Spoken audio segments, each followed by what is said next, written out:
అన్న నమస్తే అన్న. నమస్తే అండి. ఇప్పుడు T20 క్రికెట్ ఫార్మేట్లో కానీ ఏ క్రికెట్ ఫార్మేట్లో చూసుకున్నా తెలుగు వాళ్ళ హవా అయితే బ్రహ్మాండంగా సాగుతుంది. ఒకవైపు నితీష్ కుమార్ రెడ్డి ఆడిపోతే ఈడిపోతే వాడన్నట్టు, మళ్ళీ తిలక్ వర్మ ఉన్నాడు.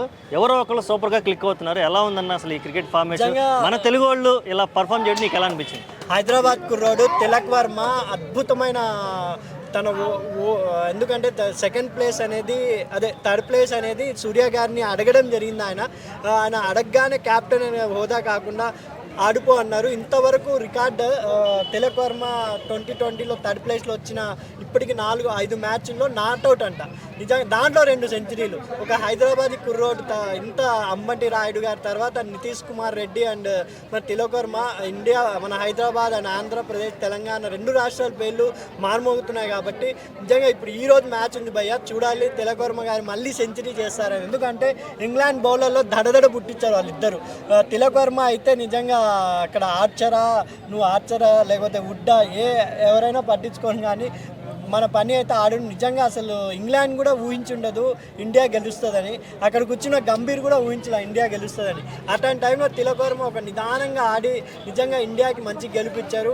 మనకు యువరాజ్ సింగ్ లైన్ లోటు అభిషేక్ శర్మ, తిలక్ వర్మ లాంటి లెఫ్ట్ హ్యాండ్ బ్యాట్స్మెన్లు తీర్చబోతున్నారు.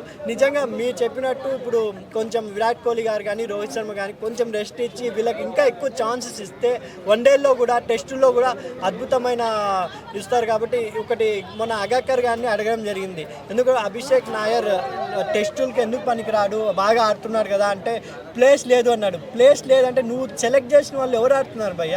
టెస్టులో ఘోరంగా ఓడిపోయారు ఆస్ట్రేలియాతో. అభిషేక్ నాయర్ ట్రిపుల్ సెంచరీ చేసిన వ్యక్తి ఇప్పుడు రంజీల్లో కూడా బాగా ఆడుతున్నాడు. అతనికి సెలెక్ట్ చేస్తే బాగుంటుందని ఒక రిపోర్టర్ అడిగిన ప్రశ్నకి అజిత్ గారి సమాధానం, ఆయన పాలిటిక్స్ చూస్తా అంటే నిజంగా టెస్ట్ టీం ఇండియా గెలవాలి అంటే అజిత్ గారు పాలిటిక్స్ని వదిలేసి నిజమైన కంటెంట్ ఉన్న అజింక్య రహానే టెస్ట్ ప్లేయర్ కాదా భయ్య? పుజారా సరిగ్గా ఆడడం లేదా, అంతెందుకు అభినవ్ ముకుంద్ వీళ్ళంతా టెస్ట్ ప్లేయర్స్ చాలా బాగా ఆడుతున్నారు. అభిషేక్ నాయర్ని సెలెక్ట్ చేస్తే కూడా ఒక కొత్త టెస్ట్ టీం కూడా కొత్తగా తయారు చేస్తే గంభీర్ గారి కోచ్కి ఇంకా కోచింగ్ కొత్తదనం చూస్తామని అభిప్రాయం.